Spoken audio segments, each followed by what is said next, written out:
Ons praat oor gebed. Ek wil vir jou 'n storie lees. In Lukas 18. Hy sê Jesus het vir hulle 'n gelykenis vertel om aan te toon dat hulle moet aanhou bid sonder om moedeloos te word. Het jy al gebid en dan word jy moedeloos? En dan sê jy, ek weet nie of dit werk nie. Die Here wil my seker nie help nie. Die Here het seker 'n plan daarmee.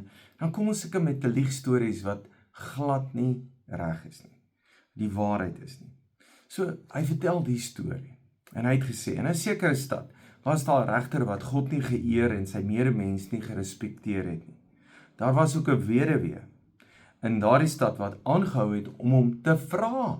Weereens, bid is vra. Vra. Laat hom my reg geskied in my saak teen my opponent. Vir 'n tyd lank was hy ongewillig, maar hy het naderhand vir homself gesê, al eer ek God nie en respekteer ook nie my medemens nie, omdat hierdie weduwee my so onophoudelik tuister, sal ek haar saak behartig, anders sal sy my nog heeltemal gedaan maak. Toe sê die Here, luister net wat sê hierdie onregverdige regter. Sal God dan nie reg laat skied aan sy uitverkorenes nie, hulle wat dag en nag na hom roep? Sal hy aanhou om hulle geduld te toets? Ek sê vir julle, hy sal aan hulle reg laat geskied en baie gou ook. Nietemin sal ek, die seun van die mens, wanneer ek kom, geloof op hierdie aarde vind. Sal ek nog geloof vind? So, Jesus kom absoluut met hierdie gedagte dat ons moet aanhou vra.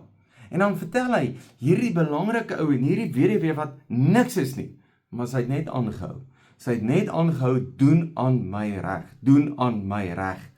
En ek dink, as die reg aan jou kant is, met ander woorde, jy het mense vergewe, jy het mense vrygespreek, jy vra nie vir sonde nie, jy vra nie vir 'n verkeerde ding nie, jy vra net vir geregtigheid. As jy aanhou, gaan die Here jou help. En nou wat ek so hou van, hy sê, sal hy jou geduld toets? Sal God jou geduld toets? Hy toets niemand se geduld nie. Hy sê, ek wil aan jou help, gou ook. Maar dan sê Jesus, sal ek geloof kry? Sal ek geloof by jou kry? So vra jy maar, ag kom ons vat 'n kans, ons weet nie of die Here dit gaan doen nie, of vra ek met geloof in my hart, ek kom en ek is die uitverkorenes. Sal hy nie aan sy uitverkorenes, met ander woorde, mense wat geloof het, mense wat sy sonde vergewe is, mense wat gered is, mense wat sy kinders is, wat geroep is, wat sy kinders is, wat hom dien, dan sal hy nie aan hulle gou help nie. Hy sal hulle gou help ook. En dis die gesindheid wat jy mee moet bid. Dat die Here gaan my help, ek gaan bly vra, ek gaan bly bid, gaan bly na die Here toe gaan, en sê, Here doen reg aan my. En ek wil jou aanmoedig, moenie moedeloos word nie, moenie ophou bid nie, hou aan met bid, want die Here wil jou help.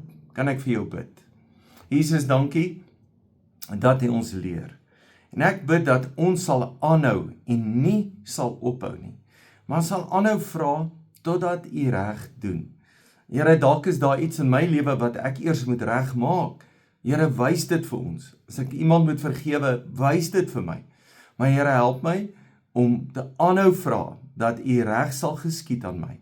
Dankie Here, wanneer ons vra, dan antwoord u. Dankie vir u liefde en die goedheid oor ons. In die naam van Jesus. Amen. Dankie, jy is 'n great blessing.